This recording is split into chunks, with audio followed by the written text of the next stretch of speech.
Hello friends, welcome to my channel. आज हम सब पढ़ेंगे सीबीएसई क्लास 9th साइंस का चैप्टर 5 और बायो का ये चैप्टर फर्स्ट है, the fundamental unit of life. तो आइए अब हम सब अपना टॉपिक शुरू करते हैं। Chapter 1, the fundamental unit of life will examine a thin slice of cork. Robert Hooke saw that the cork resembled the structure of a honeycomb consisting of many little compartment. जब रॉबर्ट हुक एक आदमी है, जब वो पहली बार सेल की खोज करने के लिए निकले थे, वो किसी चीज़ पे ट्राई किए हैं कि सेल कैसा होता है, तो उन्हें सेल कैसा दिखा? मधुमक्खी की छत्ता जैसे कि उसमें छोटे छोटे कंपार्टमेंट लाइक बॉक्स बने हुए थे। कॉर्क इज सब्सटेंस, ऊपर लिखा है कि कॉर्क पे ट्राई किए थे। अब हम देखते हैं ये कॉर्क है क्या। तो कॉर्क एक ऐसा सब्सटेंस है which come from a bark of tree, जो कि पेड़ के बार्क मतलब पेड़ से निकलता है। This was in the year 1665 when Hooke made this chance observation through a self design microscope. Robert Hooke called this boxes cell is a Latin word for a little room. जब वो जान गए कि बार्क ऑफ ट्री से जो निकला है वो एक सेल है, तब उन्होंने इस छोटे छोटे जब बॉक्स को देखा उस सेल में, तो उनको छोटे छोटे कमरे की तरह उन्हें लगा, तो उसका नाम वो रख दिए little room. This may seen to be very small and insignificant incident but it is very important in the history of science. ये बता रहा है कि ये बायो का सबसे एक छोटा सा पार्ट है, लेकिन ये पूरे हिस्ट्री ऑफ साइंस का मतलब जिम्मेदार है। जैसे कि अगर हम इसे न पढ़ें तो हमारी बायो स्टार्ट ही नहीं होगी। This was the first time that someone had observed that living things appear to consist of separate unit. Robert हुक एक पहले आदमी थे जो कि कुछ सेल के बारे में कुछ पता किए थे कि ये कंपार्टमेंट में होता है, यानी बॉक्स की तरह होता है। The use of word cell to describe this unit is use till that this day in biology. उन्हीं का ये मतलब नेम दिया हुआ सेल हम लोग अपने साइंस के बुक में अब पढ़ रहे हैं। Let us find out about cell. अब बताया कि चलिए अब हम अबाउट सेल के बारे में पढ़ते हैं। तो फ्रेंड्स, मैं आपसे कहना चाहूँगी कि ये मेरा चैनल न्यू है, इसे सब्सक्राइब कीजिए, बेल आइकन प्रेस कीजिए, ताकि आपकी पूरे सिलेबस में कंप्लीट करा सकूं और आप लोग पढ़ सकें अच्छे से। और वीडियो अच्छी लगी तो लाइक ज़रूर कीजिएगा। चलिए हम स्टार्ट करते हैं। What are the living organism made up of. मतलब लिविंग ऑर्गेनिज्म किससे बनता है। Let us take a small piece from ये एक्टिविटी है। Let us take a small piece from one onion bulb. With the help of a pair of forecaps, we can peel off the screen called epidermis from the concave slide in a layer of the onion. This layer can be put immediately in a watch glass containing water. This will prevent the peel from getting folded or dry. What do we do with this peel? इसमें बताया गया कि आप एक onion लीजिए, means प्याज लीजिए, उसको काटिए, ऊपर का जो होता है उसको आप एक स्किन की तरह बना के रखिए। क्या आपको उसके अंदर कुछ दिखेगा? तो आइए हम आगे पढ़ते हैं कि क्या होता है, इस एक्टिविटी से हमें क्या फाइंड होता है। Let us take a glass slide, put a drop water on it and transfer a small piece of the peel from the watch glass to the slide. Make sure that the peel is perfectly flat on the slide. इसको हम microscope की slide पे रखेंगे तो ये कैसा हमें दिखेगा? पूरा एकदम फ्लैट टाइप का दिखेगा। A thin camel hair paint brush might be necessary to help transfer the peel. Now we put a drop of iodine solution on this piece followed by a cover slip. इसमें बताया गया कि जब हम उस मतलब पील को जब हम रेडी कर लेंगे तो उस पर हमको थोड़ा सा आयोडीन सॉल्यूशन डालना पड़ेगा, तब हमें पता चलेगा कि इस पील में है क्या, किस लिए हम बनाए हैं। Avoid ever bubbles will putting the cover slip with the help of a mounting needles. Ask your teacher for help. तो बताया कि आप इसकी माउंटिंग, जैसे कि ऊपर का जो बना चुके हैं हम लेयर पील, अब उसके आगे क्या करना है, आप अपने टीचर की हेल्प से करिएगा। We have prepared a temporary mount of onion peel. अब हम उसको क्या नाम देंगे कि हम एक टेम्पोररी माउंट बनाए हैं। We can observe this slide under low power followed by high power of a compound microscope. अब हम इस पील को तैयार करके हम माइक्रोस्कोप के अंदर देखेंगे तो हमें खुद पता चल जाएगा कि क्या इसमें कैसे बना है। आइए देखिए, ये कंपाउंड माइक्रोस्कोप का ये पिक्चर दिया हुआ है, ये कंपाउंड माइक्रोस्कोप का फिगर है। इसमें क्या है, ये कोर्स एडजस्टमेंट है, फाइन एडजस्टमेंट है, ऑब्जेक्टिव आर्म्स है, स्टेज है, मिरर है, बेस है, बॉडी ट्यूब है, क्लिप माइक्रोस्कोप, स्लाइड है, कंडेंसर है। तो आप इसको देख के थोड़ा केयर कर लीजिएगा कि कहाँ पे क्या है, ये आपके आगे बहुत काम आएगा। आगे है कि what do we observe as we through the lens.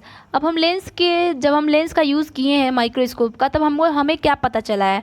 Can we draw the structure that we are able to see through the microscope. अब यहाँ पे हमसे कहा जा रहा है कि क्या आप जो माइक्रोस्कोप के अंदर देखे हैं, क्या आप उसे बना सकते हैं।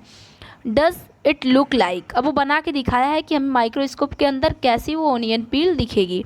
देखिए ये हमारा फिगर है कि अगर हम किसी भी मतलब माइक्रोस्कोप में अगर हम रख रहे हैं उस पील को, तो हमें ये ऐसा ही दिखेगा, मतलब फ्लैट टाइप का, ठीक है। उसके बीच में देखिए पॉइंट पॉइंट लगा है। अब ये पॉइंट पॉइंट क्या है, ओनियन पील क्यों ब्लू दिख रही है, प्याज तो वाइट होती है। अब हम इन सब चीज़ के बारे में अब हम आगे पढ़ेंगे कि क्यों ज़रूरी था हमें वो सॉल्यूशन मिलाना, जो आयोडीन सॉल्यूशन जो हम लोग मिलाए थे वो क्यों ज़रूरी था।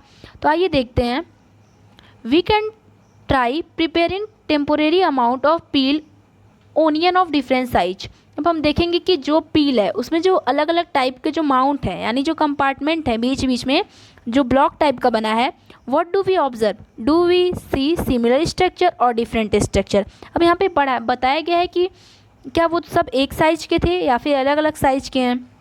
क्या जो हम पीछे में मतलब ओनियन पील में देखें जो ऐसे ऐसे बॉक्स बॉक्स टाइप का बना था, उसमें छोटी छोटी पॉइंट बनी हुई थी, तो वो मतलब एक ही मतलब शेप का थी कि अलग अलग थी। अब हम इसको देखेंगे। व्हाट आर दिस स्ट्रक्चर, अब हम उसके स्ट्रक्चर के बारे में पढ़ेंगे कि क्या था उसका structure. This structure look similar to each other, ये स्ट्रक्चर सब एक दूसरे के सेम तो लग रहे थे।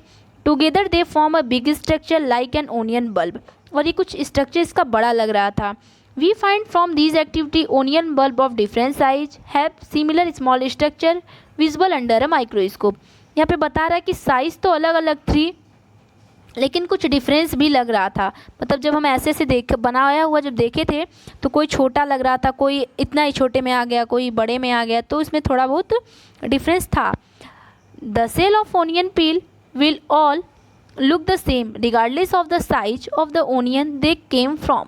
सब कुछ तो सेम था बट साइज अलग अलग थी, ठीक है, साइज थोड़ा डिफरेंट था। अब यहाँ पे कि these structure that we see the basic buildings unit of onion bulb, these structure are called the cell.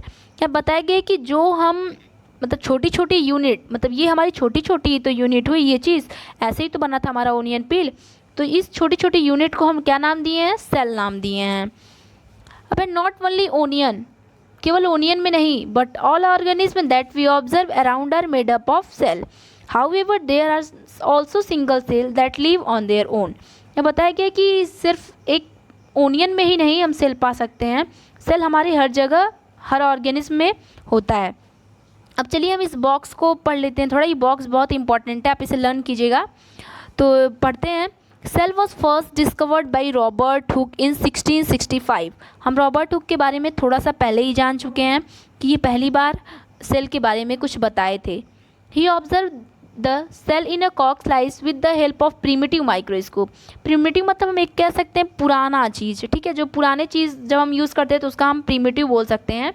यह बताया गया कि पुराने ज़माने का जो माइक्रोस्कोप था वो उससे देखे थे कि सेल क्या होता है कॉर्क स्लाइस पे, ठीक है। तो कॉर्क स्लाइस हम लोग ऊपर देख चुके हैं कि कॉर्क स्लाइस क्या है, एक मतलब बार्क ऑफ ट्री से ऑब्टेन होने वाली थिंग है। अब है आगे है कि लीवेनहॉक, ये भी एक नेम है एक पर्सन का, ठीक है, कि एंटीवॉन, इनका पूरा नाम है एंटीवॉन लीवेनहॉक।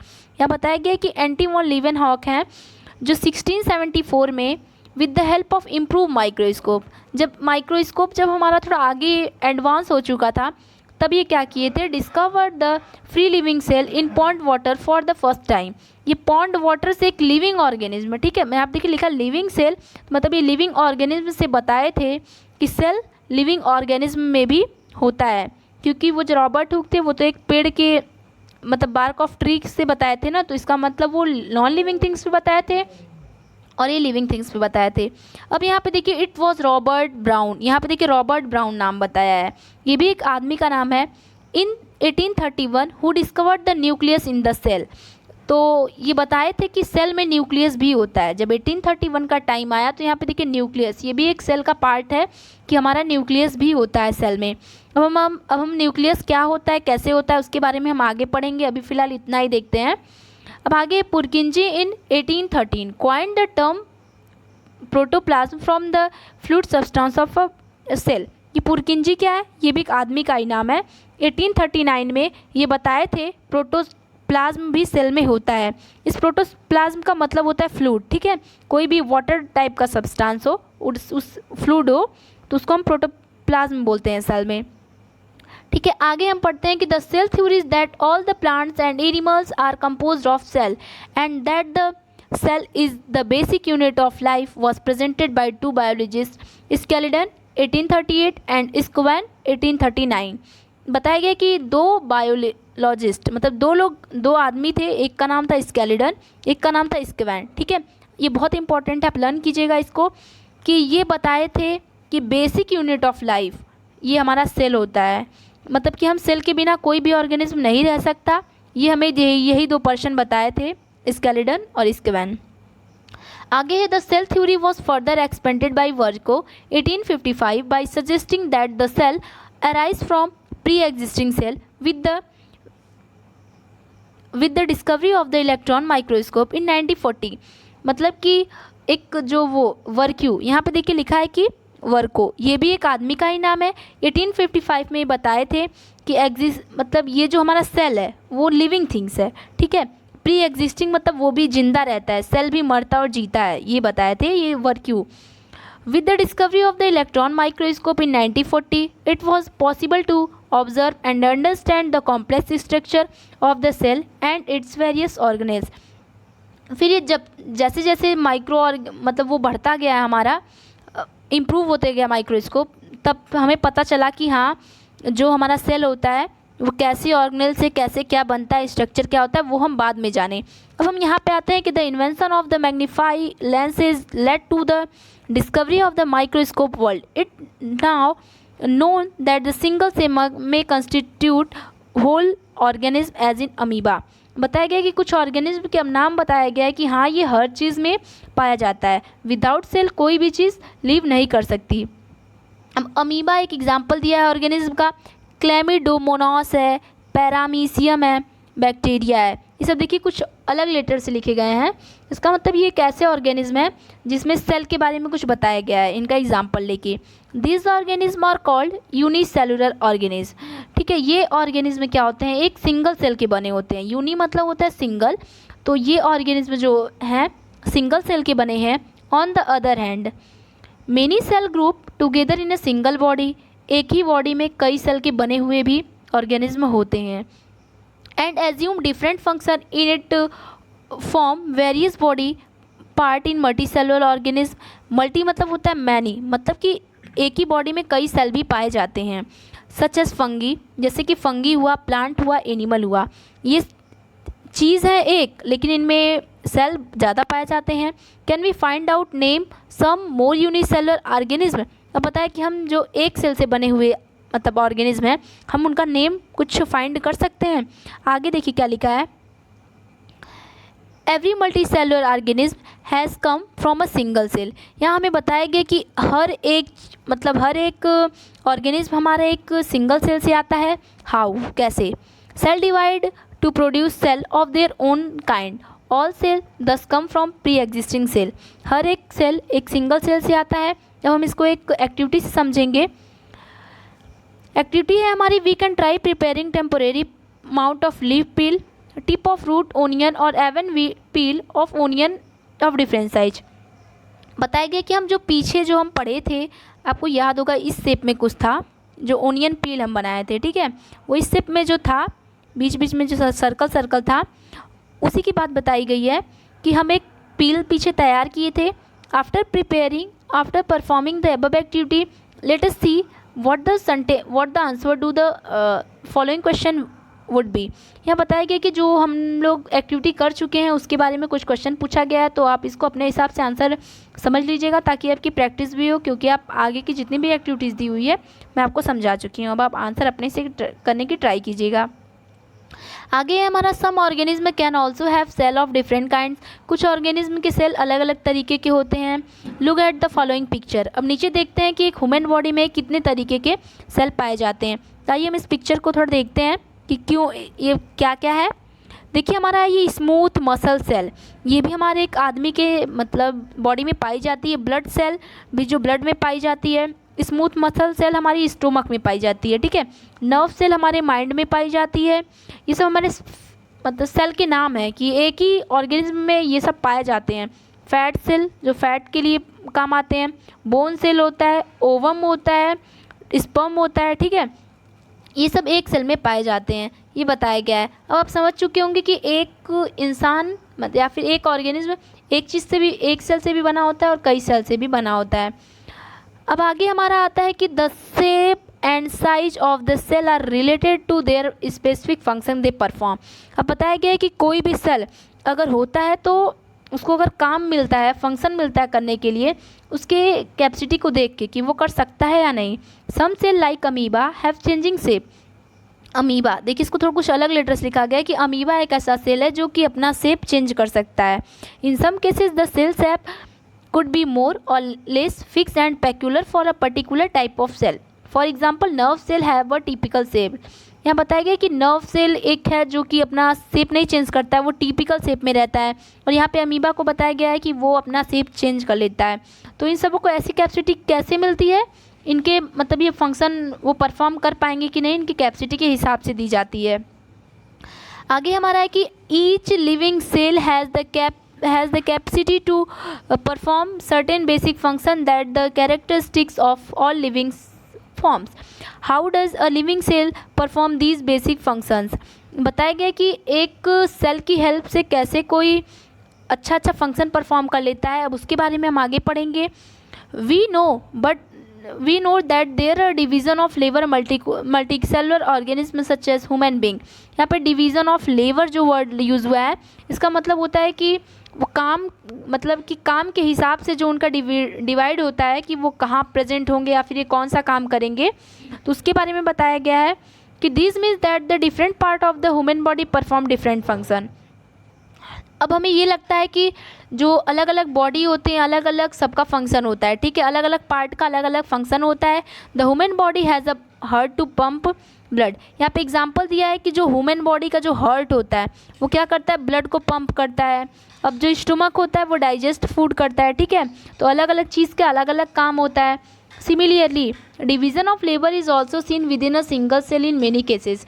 कई बार हम लोग देखेंगे कि आगे पढ़ेंगे तो देखेंगे कि एक सिंगल सेल में भी डिवीज़न ऑफ लेबर हुआ है, मतलब काम के आधार पे उनका डिवाइड हुआ है वो। अब आगे है कि in fact each such cell has got certain component within it known as organelles. इसमें बताया गया है कि कुछ सेल होते हैं जो कि उस सेल में क्या पाया जाता है, एक स्पेशल कंपोनेंट पाया जाता है। यहाँ पे लिखा है स्पेसिफिक कंपोनेंट, उसको कहते हैं हम सेल ऑर्गेनेल्स। अब हम इस सेल ऑर्गेनेल्स क्या होता है उसके बारे में हम आगे डिटेल में पढ़ेंगे। अभी बस इतना जानते हैं कि सेल में एक स्पेशल कंपोनेंट पाया जाता है जिसको हम सेल ऑर्गेनेल्स बोलते हैं। Each kind of cell organelles perform special function. यहाँ पे स्पेसिफिक कंपोनेंट का नाम यूज़ करके यहाँ पे नीचे दिया गया है कि हर एक सेल ऑर्गेनेल्स स्पेशल फंक्शन करता है, ठीक है। जैसे कि new material in the cell में न्यू मटेरियल लाने का काम भी सेल ऑर्गेनेल्स करता है। अभी सेल ऑर्गेनेल्स है क्या, हम इसको हम डिटेल में बाद में पढ़ेंगे। Clearing up the waste material from the cell and so on, कि और फिर वेस्ट मटेरियल जितना भी होता है सेल में उसको हटाना भी सेल ऑर्गेनेल्स का ही काम होता है। A cell is able to live and perform all its function because of these organelles, ठीक है। एक कोई भी सेल होता है, अगर कोई भी चीज़ कोई भी वर्क अगर परफॉर्म कर रहा है तो वो with the help of cell organelles ही करता है। अब आप समझ जाइए कि ये सेल ऑर्गेनेल्स वर्ड कितना मतलब इम्पॉर्टेंट है, लेकिन हम उसके बारे में भी बाद में ही डिटेल में पढ़ेंगे। These organelles together constitute the basic unit called the cell। अब इसी हम छोटे से सेल को हम मतलब बेसिक यूनिट को ही हम सेल बोलते हैं। It is interesting that all cell are found to have same organelles no matter what their function is what organism they are found in.